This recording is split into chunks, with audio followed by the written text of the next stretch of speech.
So good afternoon. It's the podcast produced by Radio Alti and Altrincham Community Media called Life After Work, where four men in their 50s get together weekly and discuss things that come to their mind. So with us today, as usual, we've got Ash Sharma, who was a dentist in Altrincham until he had the unfortunate experience of having some ligament damage, I think it was, wasn't it, Ash? To one finger.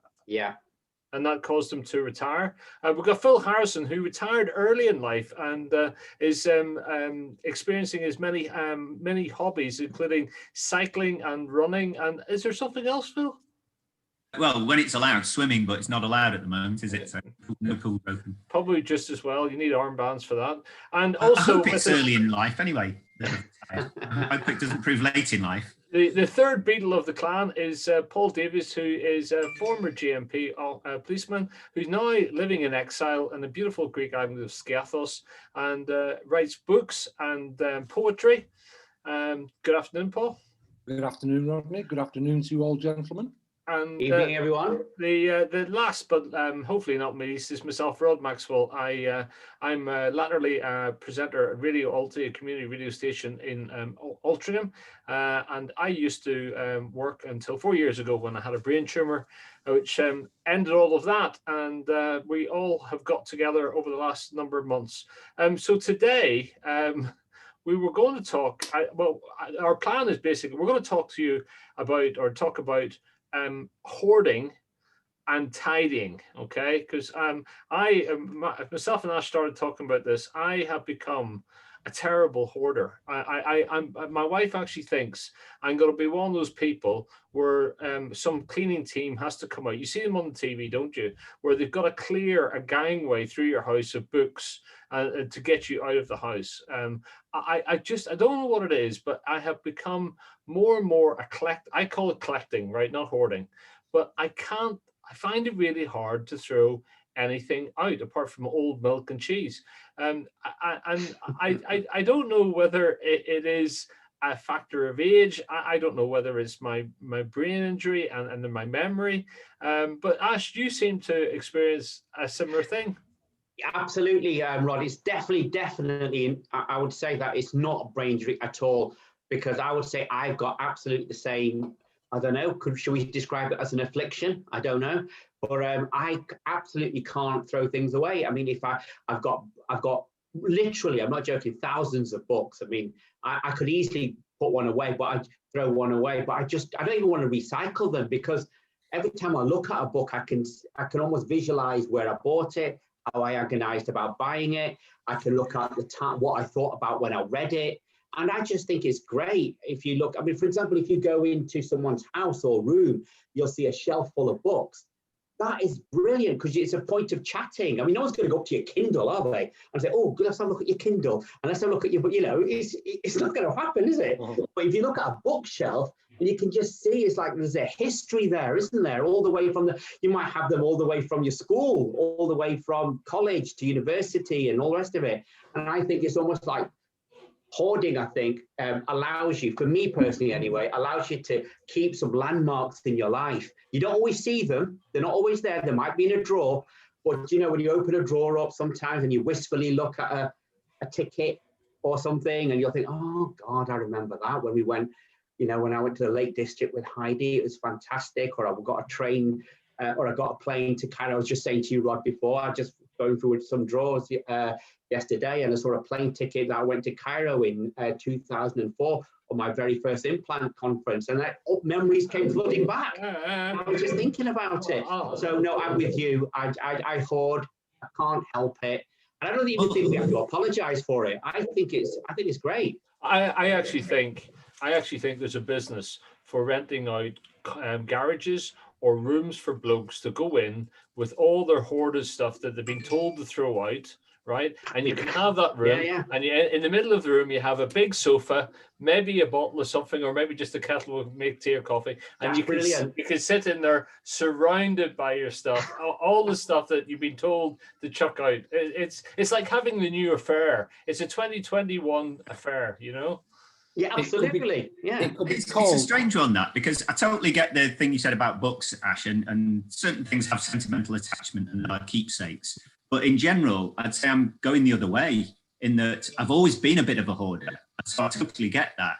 I think I've reached this stage in my life where I just recognize it more as clutter. Now, not necessarily books. I'm just talking about more general stuff. But I'm working on it still. So it's not as though I'm totally immune from what you're talking about there. But I am getting to realize that some stuff is just clutter. And this idea, particularly things you think, oh, that'll come in useful. Really? It's not come in useful the last 10 years. So why do you think it's going to come in useful in the next 10 years? So it's more that sort of stuff that I just can't do with clutter now. But no, I'm with you on books, records, things that are, certain things have very great attachment. See, I had to chuck out a bunch of CDs at the weekend. And I would say chuck out, I mean recycled. So all these CDs are on my computer. I've got all of them, right? But actually, and I went through them, and I actually have big folders full of CDs with their inserts, but no cases. And I thought, okay, right, I'll get rid of these. And my first thought was, I don't want to just chuck them away. They've got to be recycled. That's a given, right? And there is a place in Altrincham at the tip down by I don't know where, out towards I don't know, out of Altrincham, there's a refuge place, and they have got, thankfully, a big bin where you can chuck in CDs, DVDs, and all that, and they get recycled. But I was I'm putting these things in, and I almost, for every one I was going to put in, I was going to keep another one back. It was like, which one do I keep? And I didn't, only because I thought I would be divorced if I brought any of these back. And I've got them all, but it is that thing of memories, and I don't know. It is. Oh, I got the same thing as well. I mean, I remember with this is, hovering over a bin. That rings true with me because Heidi made me get rid of some books that I've been reading to the kids, when they were young. So you can imagine how much emotional attachment there was with that. I mean, God, I got memories of, sat on my lap and this, that, and the other. And we're just saying before, the brutality of kids. They just say, nah, Dad, I don't want it. It doesn't mean anything to me. I mean, God, you might as well stab me in the heart. It was just ridiculous. And they just chucked it in the bin. And when I said, yeah, okay. And I was actually outside in the bin, hovering, oh, God, which one can I save? Which one can I take? I mean, it's really bad, isn't it? It's just. I don't want to move it on. I don't want to move it onto the generational thing again, because we've done that. But I'll just throw it in here. Do you think that is a generational thing, that we are more attached to that physical stuff, the books and the CDs? Generation, or the download generation, the subscribe generation, the rent generation. In lots of ways, they're more about the experience than the possession. And I know for us, we're talking about that possession has meaning and sentimental attachment. But you just think it's that the next generation has not had the stuff. They're not the physical world stuff. Yeah, I think you're right. Yeah, it's a definite I'm feeling a little embarrassed there, gentlemen, today, because you're all on about the hoarding of physical intellectual things like books and CDs and memorabilia like that.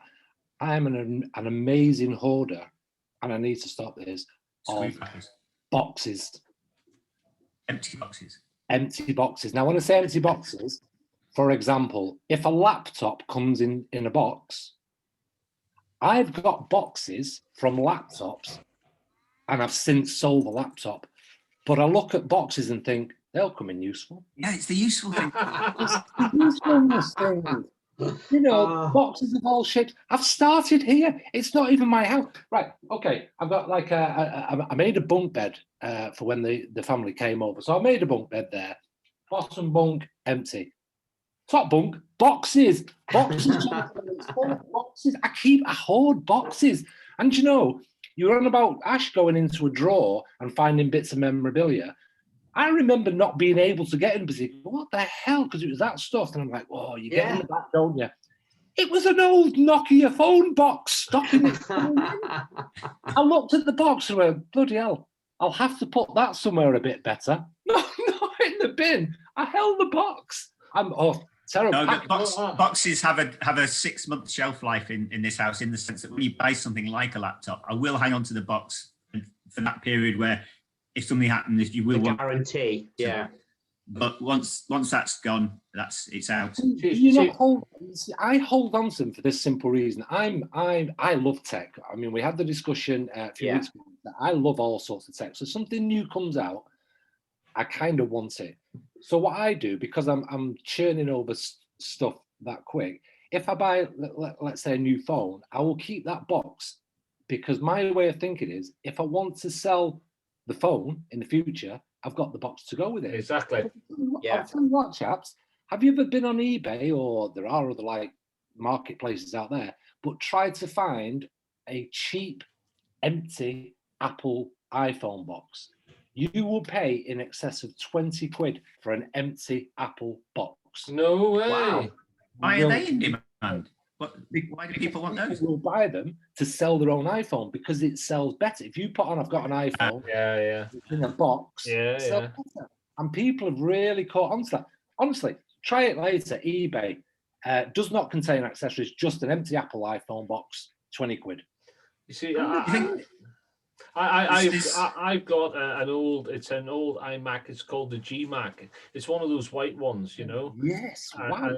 And it was made with. That'll be worth a bit. Well, apparently it's not, but I bought it secondhand at a time when I didn't feel like I could afford a new Mac, and this is going back probably 10 years ago. I bought it secondhand, and of course the software soon was outdated, but it's a beautiful thing. You know, it looks beautiful, if you know what I mean. Yeah. And Helen keeps on saying to me, just chuck it away, and I'm thinking, I can't. It's like it's a work of art. It is a work of art, right? Yeah, and also it's got data on it that, you know, I don't, you know, and so I'm having to sort of move it around the house because I actually think it just sitting there looks cool, you know. Yeah.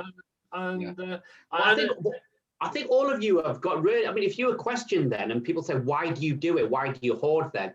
At least you've got some kind of utilitarian reason. You know, you were saying about the boxes there, Paul. You know, there's always almost a reason for that. You can see that there's a practicality to that. If I had to explain why I've got a book from 30 years ago, or why I've got a ticket, a scrumpled ticket in a drawer or something like that, when it's neither use nor ornament, it's harder to explain, isn't it? That sort of thing. And in the end, it's just memories, isn't it? Really, it is. But if people go on about you hoarding books, say, "Oh, you hoard a lot of books." Say, "We've got libraries, haven't we?" They hoard books. I'm hoarding books too. Yeah.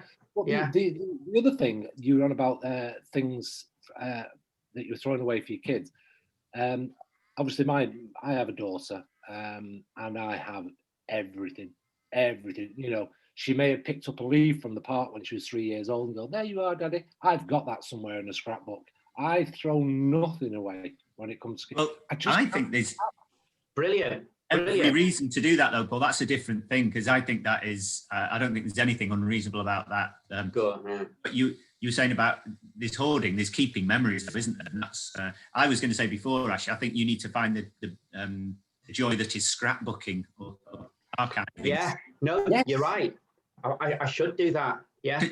Because then it becomes a different thing. Then it's a hobby. Hoarding is just shoving boxes in a loft space, isn't it? I like it. I like the angle you're going for. Put those boxes in a scrapbook and it's a collection. There's a woman called, I think her name is Mary Kwando, right? And she has made a whole profession out of an approach towards going through your clutter and deciding what to keep. And this woman has written books on it. People who've got the money bring her into their homes, and I think she lives out in California. But I think her name is Mary Kwando, and you know, she has a whole approach. But the problem I have is when I do it with Helen, it's too subjective.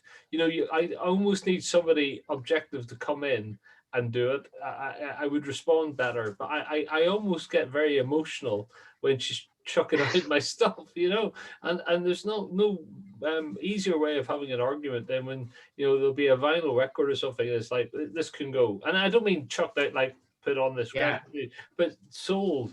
No, you're right. I just think that there's a brutality in this. It's so vicious, the way things are just thrown away, wrenched from you, babe. Clothes I can find, you know, it's get away, you can throw it away. I've got, you know, that's fine. But occasionally, you know, obviously your wedding suit, you've got your jacket that you wore during an exam, you know, at university or something. You won't throw those away. A belt for this, that, and the other. But then suddenly there's a reason to keep everything. And if you look at and then Heidi was, you know, my wife was going through things, right, let's do this. And I was just I just couldn't do it. I couldn't, like you, Rod, I actually couldn't handle it. I said, look, I'm going to have to go. You have to sort this out yourself. And that's not normal, is it? Just for peace of mind there, Ash. I mean, obviously, I don't want to get into the whole sort of mental health issue, but yeah, would it not be easier throwing Heidi away and just keeping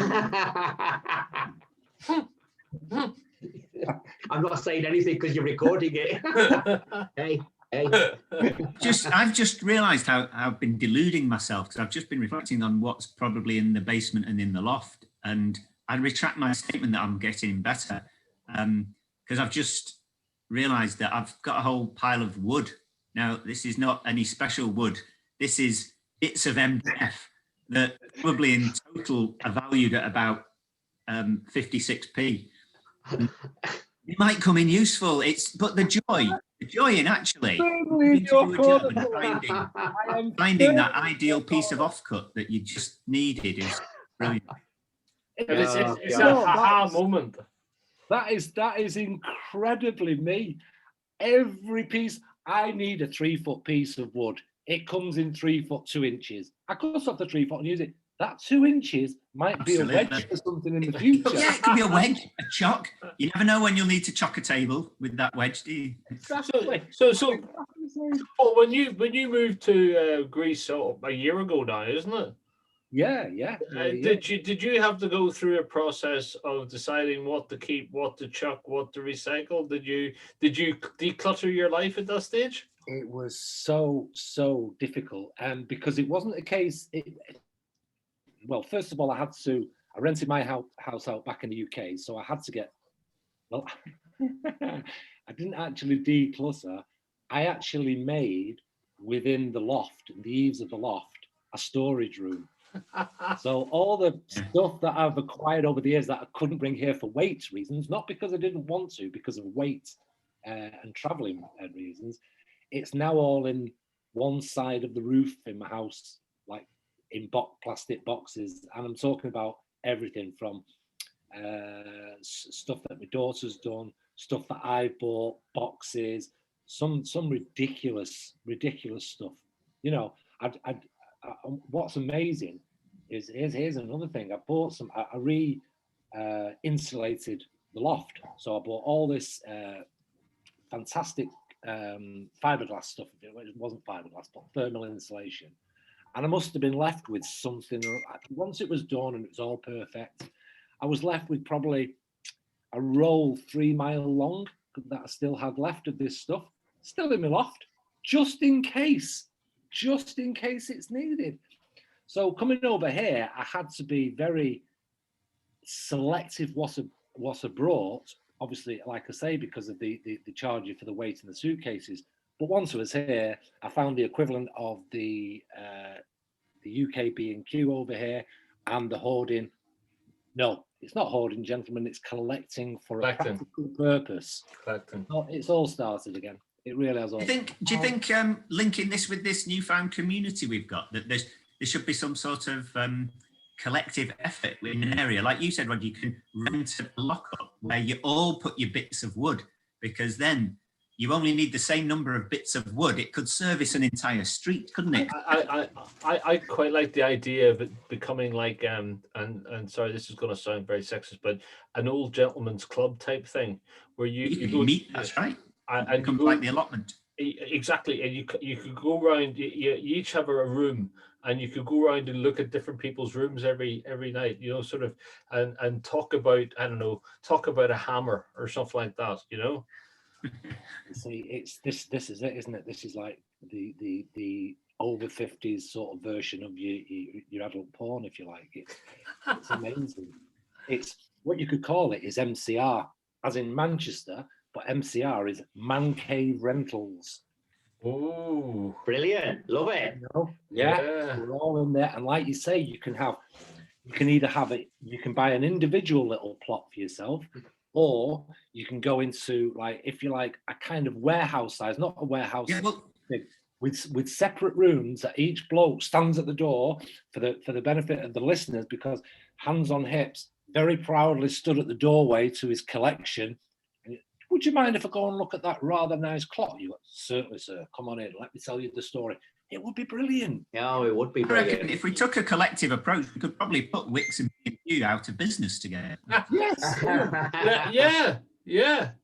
I mean, yes, you could. But you know what? You could actually have this like an online thing, couldn't you? I mean, it's a bit like it is a bit register like your tat and make it available to other people to.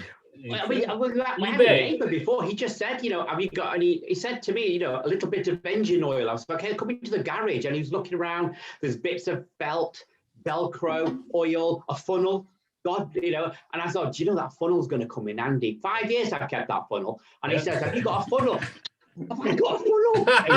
Come here, come to the garage. I have got a funnel. And he says, this funnel is. Take it, have it. It's a hoarder's payoff, isn't it? It's just brilliant. It's just like somebody basically says, do you want all I'm waiting for next week is any of you need a bit of Velcro, long strip. I have it. I've got you covered. I don't need it. Do you know what I would have done? As soon as that guy asked for your funnel, I would have been just hold that question for a minute, turned over your shoulder, gone, Heidi, love. Come here. Yeah. He's asking for the funnel that you would have me throw away. Brilliant. It's a bit like Mr. Ben in a way. Remember that thing? Yes. It's a bit like that. Oh, the shopkeeper. What was he called? Yeah. The shopkeeper. Fancy dress shop. You go on an adventure, didn't he? And Well, there's one in itself. How do you guys do about hoarding clothes? That's another one I have to admit that I can't just not now away because it might be used for decorating. Yes, decorating. You need your decorators' t-shirts and your gardening pants and your gardening ones as well. Yeah. Do you know the funny thing is I kept my suits for work. See you gardening in those, Rod. No, well, yeah, but I kept them for probably 2 years after I finished. And I couldn't throw them out, and actually, every time I go to a wedding, I realized that actually I had outgrown the suits, so they were no use to me. But it was quite it's a really stupid thing, right? But it was quite an emotional thing. Yeah. I mean, they went into the charity shop Headway, but I sending them away was me closing the door on that chapter. Yeah, well, you're far stronger than I would have been then, Rod, because I wouldn't have been able to do that. Oh, says the guy who's throwing away his children's reading books. Under duress. Okay, under. Oh, no, I mean, I am a bit of a sentimental fool. I mean, I tell you, was it about 7 or 8 months ago? Do you know when you get moments which absolutely just for no reason at all, it's like an emergency stop. And so what I mean by that is I was going through some books. I picked up a book. So I had a book in my hand, and I thought, oh, what's this? There's a bookmark. I've not finished it. Opened it out, and it was a get well soon card from my daughter when she was 4. And she said, "Dear Daddy, get well soon." And I tell you what, that was it. I mean, I'm not sentimental, and I wasn't crying, but I stopped. I was going.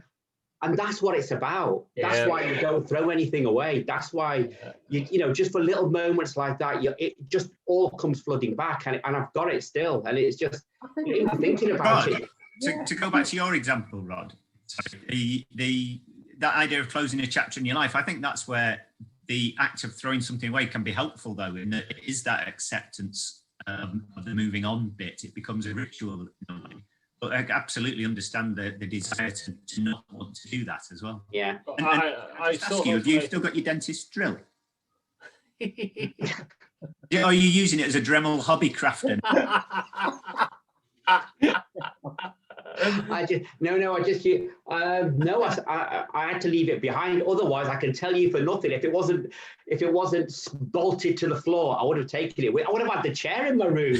What are you on about? You'd have been invited round to sit round the chair and talk. just on that. I mean, Are you like the difficult patient because you or selecting your own dentist or being the dentist who's actually working on you? That must be a nightmare job, because you know what's to expect and what's going on. And is that easy for you to go back into there and sit on the chair and be the patient when you were the practitioner for so long? It depends now, because the people I'm seeing are people I've known anyway, ex-colleagues. So there's some degree of continuity there. I guess if I went somewhere completely different, then maybe that would be the case. But I think, funnily enough, I have actually mentally closed that off now. But when I go and visit, sometimes I'll go with Heidi, and she'd have to drop her gowns off and everything, and then not ball gowns, surgical gowns. So she'd drop those off, and then I see them, and it's not bad. I feel like I thought it'd be a struggle, but it didn't seem to be. It was fine, actually. So I've actually progressed in that sense. That's good. Just thinking, if you were sat, it was a good question, that, Rod. If you sat in your dentist's chair and you said something, everything okay? You like being a dentist? Of course I do, Ash. And then under your breath you go, bastard. Well, I did when I went in there. I said, "Oh, this chair! Look at this! Not looking after it, eh? What's this? What's the noise? I had never had the noise when I was there. I'll tell you that. We used to oil that. At the end of the day, standards are dropping. Standards are dropping. Yeah, exactly. Yeah, you wouldn't be impressed, Rod, if you saw the chair now. You'd think, "Oh God, that's not how Ash used to keep it." What's the least justifiable thing you've still got then that you're hoarding? Oh, you thinking? I'll say mine are probably my football boots, because there's not a hope in hell that Pep's going to call now, is it? I think they've moved on without me. I think they're just waiting for the letter. I think it's lost in the post, the letter. So keep hold of those football boots. That's what I say. And you're super fit. Yeah, I don't think you need some sort of modicum of talent and ability as well as the boots, though. That's what scuppered me. I do have some clothes from the 1990s. I have one of those tops that you pulled over, and it had the zipper on the front and a front pocket. I don't know what you used to call them, but I have stuff like that, which occasionally Adam has taken and used, but it's not necessarily for myself, because I don't want to be one of those people that look like I'm trying too hard, Yeah. And that's actually I'm even now I've got a hoodie on, but this is something I found really hard, is how do you dress now in your 50s and not look like you're trying too hard, but at the same time not look like a granddad, right? Well, you've got the not too trying hard down to a T.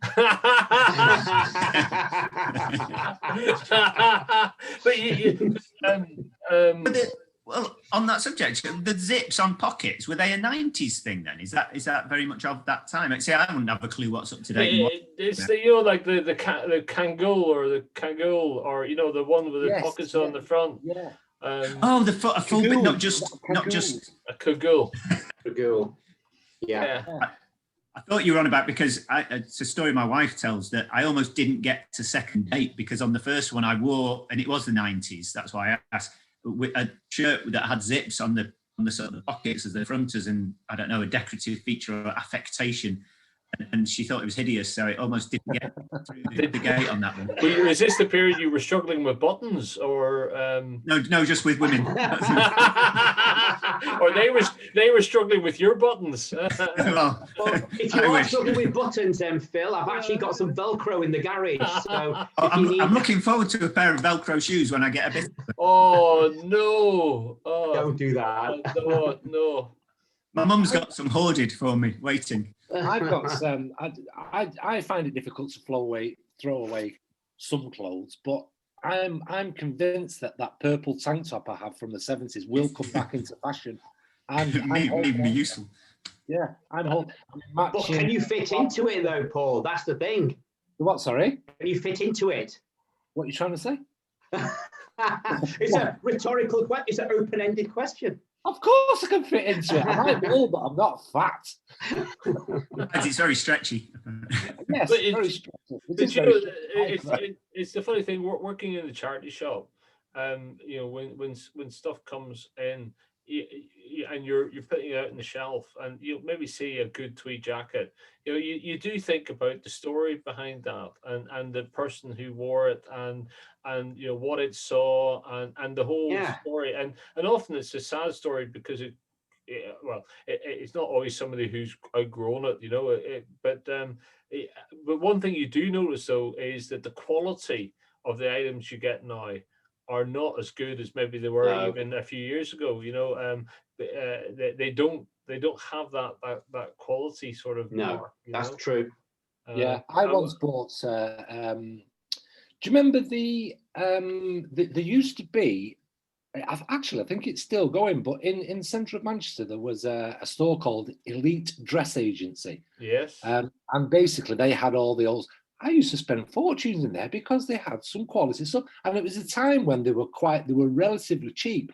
You know, they were kind of, because it was second-hand clothing, and you used to get some really, really big coats and flashy shirts. Elite Dress Agency, did you say? Elite Dress Agency, and they're still going. Your dress wearing phase, then, Paul. That was in a dress wearing phase, but they did all sorts. And I remember buying a jacket from there. Lovely. It fitted really well. It was lovely. And I remember taking it to the till, and the woman said, I hope you don't mind, there's a history with the jacket. So I said, what do you mean a history with the jacket? She said, it's a burial jacket. And I was like, oh my God. So apparently somebody was buried in the jacket. Well, not buried in the jacket, laid in the coffin in the jacket to make it look smart, but they took it off because it was that good a jacket. I said, no. I said, you know what? It's in great. And she said, because I'm sure the lady who passed away will be really glad that you've got it now. So, you know, I was happy. But do you know, this is one thing about the generation now, like my kids, and I'm sure yours is, they are much more savvy about buying secondhand goods and the whole life cycle of fast fashion and the waste and all that type of stuff. And you know, whereas they're much more conscientious about the issues on the environment, and some of the fashion brands that, you know, are just adding to the whole recycling mess. And they seem to buy more stuff secondhand or on Depop or whatever, and I think they're a bit more clued in around that type of thing. Well, do you think that's just a very recent thing though? Because I'm reflecting on my, and I'm not having a go at her, but my daughter's history of clothes over the last 10 years. I would have said it's not her fault that fashion is that much more disposable, and as you've said, the quality isn't there. I mean, my goodness, they can't hoard things because they fall apart before they get checked. So I don't know then, out of that has maybe this more recent phenomenon that they become, therefore, as a reaction to it, more conscious of the disposable clothing culture and more keen to recycle and use secondhand and so on. I don't know. I think in the thing about our era, if you like, of growing up, when my mum and dad and your mums and dads bought something, they were built to last. And we suddenly, in the last 20, 30 years, come into this throwaway era, haven't we? So if I ever bought something, and it was, let's say it didn't work or it was out of fashion or whatever, I'd keep, one of the reasons I keep hold of it is because I'm on that mentality. They don't make things like this anymore. You know, they don't make them as good as this, because hi-fis, washing machines, clothing, like you said, Phil, it's all very flimsy, isn't it? And cheap enough now that if it breaks, people don't go, I'll hoard that and strip it down and take the parts. Well, yeah, I'll throw it away because it only cost me X amount of pounds. I can buy another just as easily. So we've got this recycling, regurgitating system, whereas in our day, and I don't know if I speak for you or speak for me, there was a certain satisfaction and pride that you'd worked to buy something that was expensive and you keep hold of it, and you appreciated it, and it would last forever. And I don't know if that's why I hold on to things, because of the memories when things were good and lasted a long time. Because today's day and age, it's like here today, gone tomorrow, isn't it? Well, I think you're right there, Paul, because I think at the end of the day, the impetus for hoarding may be less now for the reason you just said, because clothing is cheaper. And if if you got a kettle for a tenner from Wilko's, whatever, and it doesn't work, sling it. At the end of the day, just grab another one. Toaster doesn't work. You can get sets for everything. Dirt cheap microwaves are what, 20, 30 pounds now. It's not an aspirational item anymore now, is it? Even if you look at flat TVs and things like that, what you can get them for 150, 200 pounds now. So there's less need for that, isn't there? It's crazy, isn't it? Because if your TV broke down or even your toaster broke down, you take it to somebody who repairs them. Yeah. And then, like you say, it costs. I saw a toaster in Tesco once, and it was a £5. It was a 4-piece toaster, and it's like, you're not going to take that away to be fixed. It costs you more to transport it. Yeah, exactly. Do you know, I bought a turntable a few years ago. I bought it secondhand on eBay because I had found some old 33s, and I thought this will be excellent. Put the needle on the record and all of that type of thing, and actually, I can probably count on 2 hands the number of times I've actually put that on or put a 33 on and listened all the way through. And what I realize is it's that thing that I don't know, the way that we used to consume. If you took it, when you used to buy an album, right, you would listen to each track in turn. And you would flip it over and listen to the next couple of tracks, and you would listen to the whole album, and you would consciously do that. Now we don't spend that time. We watch TV programs, but we don't spend that time just sitting listening to music. And I was disappointed myself actually, but it really is, Rod. Yeah, and my dad and consequently this sort of habit, tradition, whatever was passed on to us because we had records. But just before you put the record on, there was this whole routine. You would take it carefully out of the sleeve, and then it had the white sleeve in covering that. Yeah. You would blow it. You get the little duster to get the. And then my dad had like a static gun. I don't know if you saw the static gun. You'd literally point this white gun at the thing to take the static off the record, then very gently put it on and put your needle on. Yeah. And away you go. Yeah.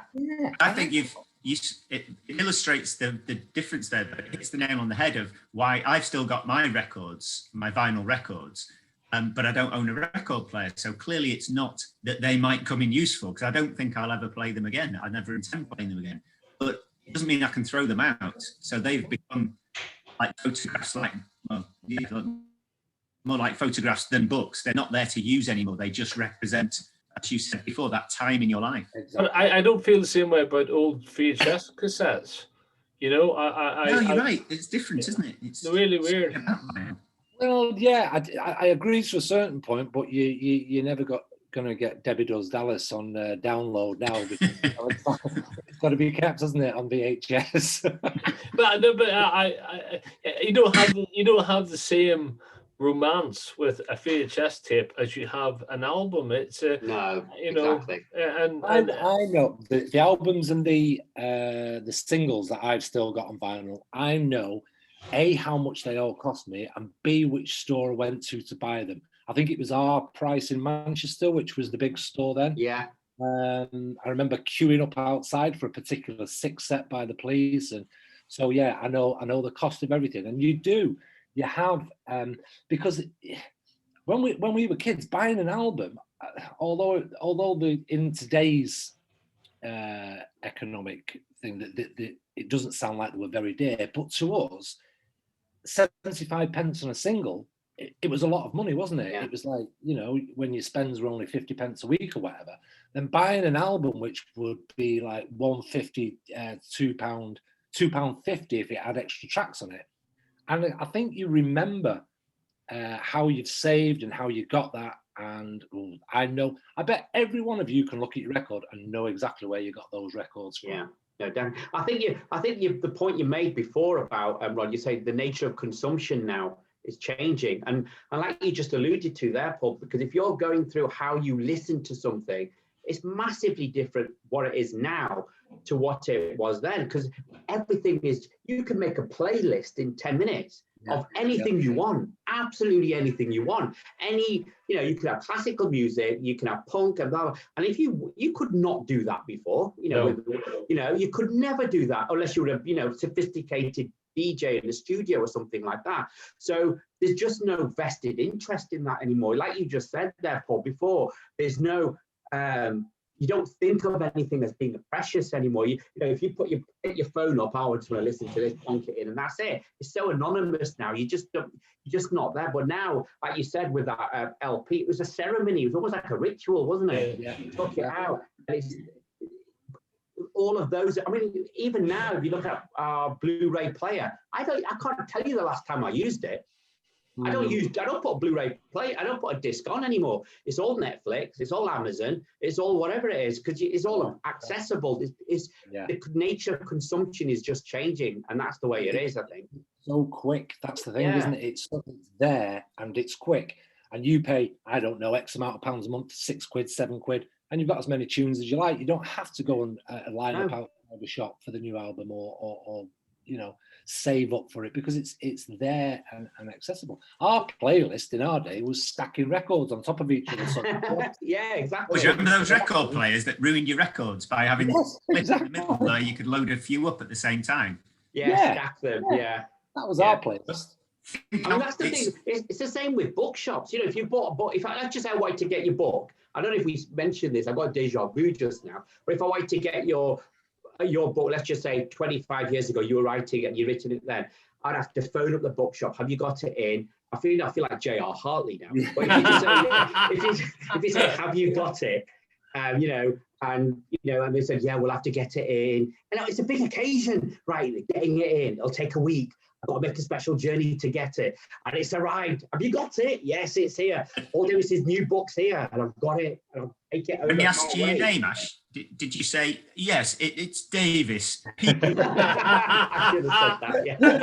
But now, if you wanted his book, Kindle, thing, it's done. But two seconds. I mean, I don't read an awful lot, but currently I'm reading about Obama. I've got his book, and I still like a physical book. Me too. I don't know. There's something about it when you hold it and it's there. It's exactly the same reason as it is for a book, for an album. It's the same thing. It's the tangibility of it. Physicalness.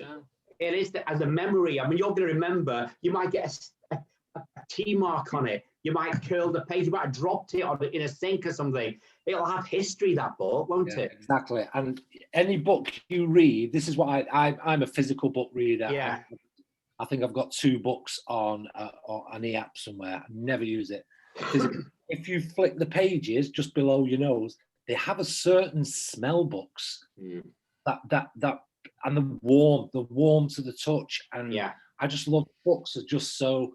And it's so personal. I don't know if you guys do this at all, but especially with non-fiction books, you annotate them. I actually write on them as well, and you can't really do that with a Kindle. So that's another reason why I couldn't really sell my books on, I suppose.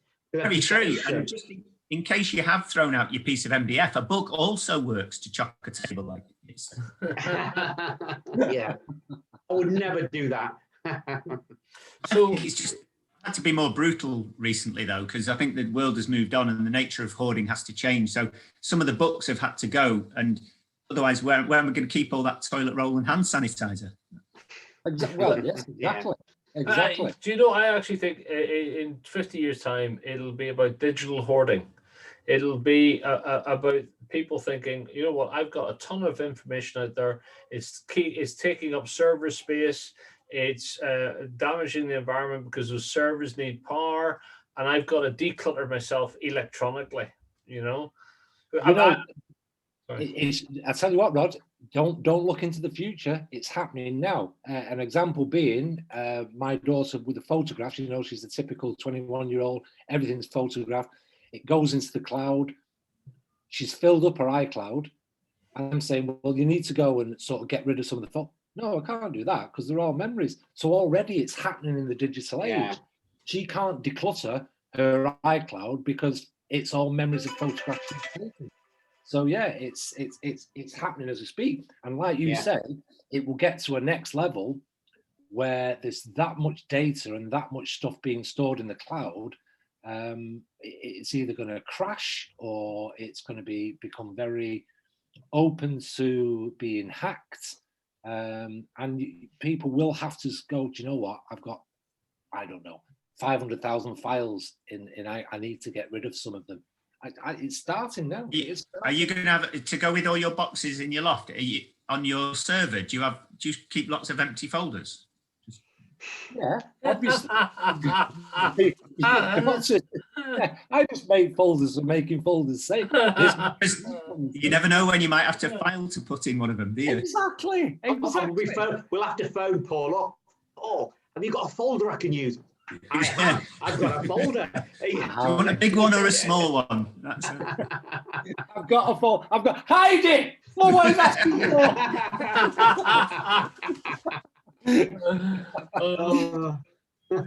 Anyway, so in a few years, just going slightly off the beaten track, will people have to now start taking, when they take their annual leave allowance of say 2 weeks a year, will they have to start taking like 2 years and 4 if trips to Mars are going to be there? Because it's a year there, a year back, plus your two weeks on the planet to enjoy the nothingness, and then come back. So, do you think Thomas Cook's going to be selling that soon? They may be, you know. I can see them doing it. Jet2 definitely, aren't they? Ryanair are there, but apparently it's £700,000 for the snacks on the journey that I think personally, I've got too much of this world to see that I can't think of myself being anywhere else. You know. I mean, I'm all for science and breakthroughs, but do you know what? Billions of dollars to get to Mars. Let's fix Earth first before we start. Going to. But what could that money have done on Earth? And I know it's all research, but to what end? We'll never go to Mars. I shouldn't have thought. Not in our lifetime. But I bet you Mr. Musk has got something working on it right now. If not well in flow. I bet you that's. He's got his finger in every pie, hasn't he? I mean, I was listening to your show about the bitcoins. Was it 1.5 billion bitcoins he bought or something? Yeah, something like 17 billion in circulation. I think there's something like 27 billion or 22 billion is the total that they expect. And he has cashed in quite a bit, or not cashed in, but bought in quite a bit. Yeah. Well, Bitcoin's market cap went over 1 trillion briefly, didn't it? So. Well, the thing, I did that show with Nigel, and the thing that struck me was that it's another example of where the world is going sitting above sovereign powers. You know, if you think there's no country like the UK or France or Germany or US that has power over Bitcoin, that has a state banking system that's managing it. It exists in virtuality. And I do believe, this is way off our path, but I do believe that this is what's happening across the world. Is there are things happening that they're above nation states, and by people who are probably more influential and have more money than some nation states, and they're creating their own currencies, their own things. It's true. That's its major feature, that it's not subordinate to any nation state and government. When everything a government can do to that currency, whether devalue it or let it be ravaged by inflation, it stands outside that, doesn't it? Well, that was exactly. That was the point, was that it's it detached from any sovereign. So if you look at Nigeria, their actual currency is bobbins, basically. It's nothing. But lots of transactions, the majority of transactions are done via cryptocurrency like Bitcoin and Ethereum. That you do that because, as you just said there, Phil, it's actually much more stable and the government can't control it and abuse it. So that is also its attraction as well. But I mean, books are definitely going, I'm hoarding Bitcoins now. Yeah. Well, What's Sure. your personal thoughts on it? I mean, to me, I know I've lost photos in the iCloud. I wouldn't want to lose like 2,000 Bitcoins in the iCloud because it's crashed. Would you be comfortable buying Bitcoins or using Bitcoins? I sound like the physical touch of. Well, I'll be honest with you, disclaimer here. I have actually got some. So yeah, I bought some Ethereum and Bitcoin. So what you can do is you get it on an exchange and you can put it on an e-wallet. It's like that little box. So you get and it's crypto. So you take it off the exchange, you just put it in there and just leave it. And talk about hoarding. That's what it's a 21-word password. Can you believe it? Can't bloody lose that. 21-letter password.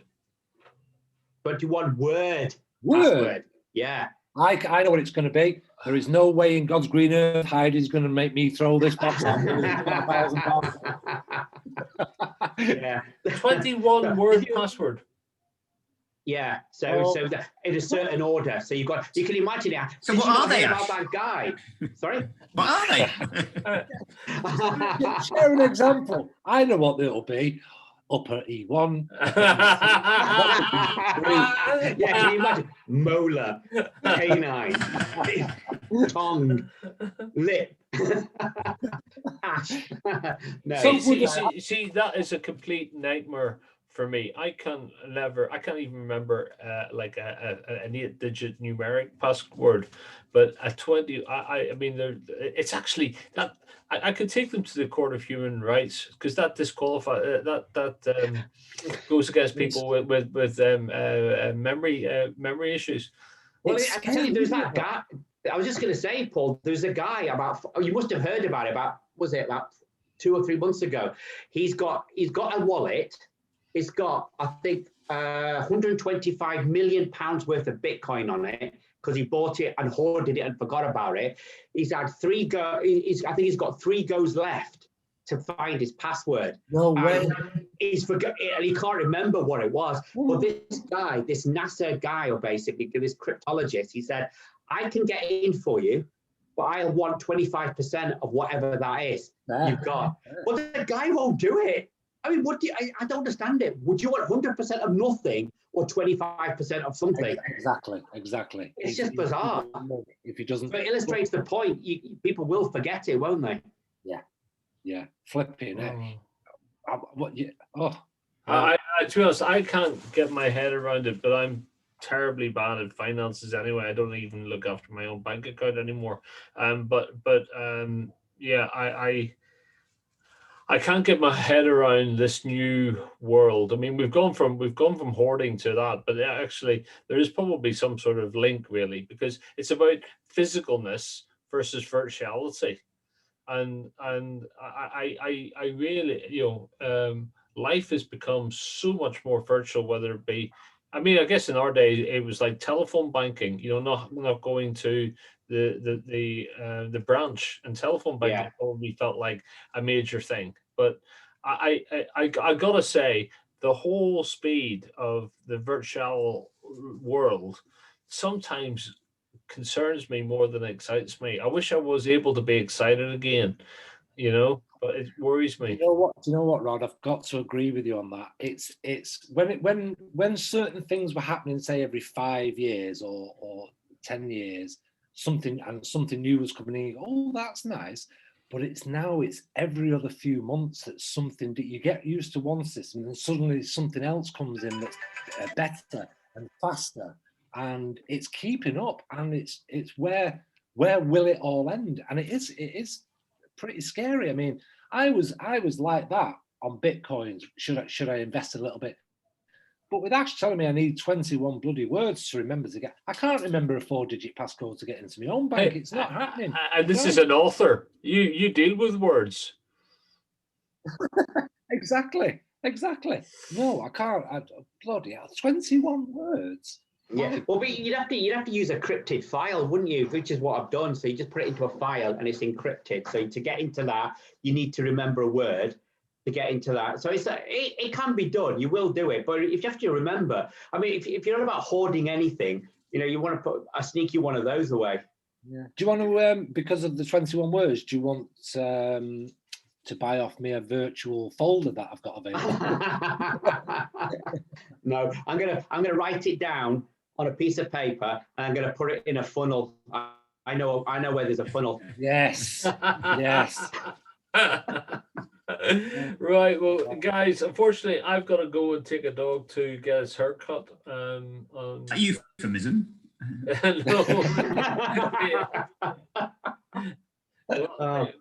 If you wanted to be Phil, you can. Well, I'm trying to work out what. I'm literally taking my dog to get his haircut. So there you go. I can't wait till we can go to get our wigs trimmed. I can't wait for that to happen.